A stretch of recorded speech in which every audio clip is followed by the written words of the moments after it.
In today's video, I'm going to teach you how to reset Adobe Photoshop to its default settings. If Photoshop has started behaving oddly, tools aren't acting the way you expect, or the interface feels out of sorts after updates or experiments, a full reset can quickly bring everything back to a clean slate. I'll show you two reliable methods, first through the Preferences dialog, and then with a keyboard shortcut if the menu method doesn't work on your system. Let's start with the Preferences dialog method, which is the most straightforward if you can open Photoshop normally. Launch Adobe Photoshop. Once it's open, go to the menu bar. On Windows, click Edit. On Mac, click Photoshop. From there, choose Preferences, then select General. In the General section, you'll see an option called Reset Preferences on Quit. Click that. This tells Photoshop to discard its current settings the next time you close the app. Now close Photoshop completely so it can apply the change. When you relaunch the app, Photoshop will rebuild its preference files and open with default settings restored.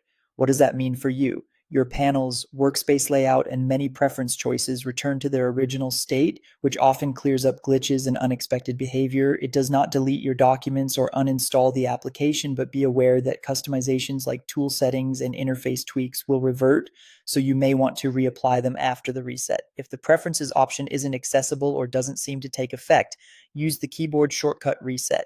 First, make sure Photoshop is fully closed, not just minimized. Then press and hold three keys together. On Windows, hold Control, Alt, and Shift. On Mac, hold Command, Option, and Shift. Keep holding those keys, and while you're still holding them, open Adobe Photoshop. Don't let go until you see a prompt asking if you want to delete the Adobe Photoshop settings file. Click Yes. Photoshop will start fresh with its default settings. If the prompt doesn't appear, close the app and try again, making sure you're pressing the keys before launching and holding them until the message shows. And that's all you need to reset Photoshop. Method 1 is great when the app opens normally. Method 2 is perfect when you need a more direct reset.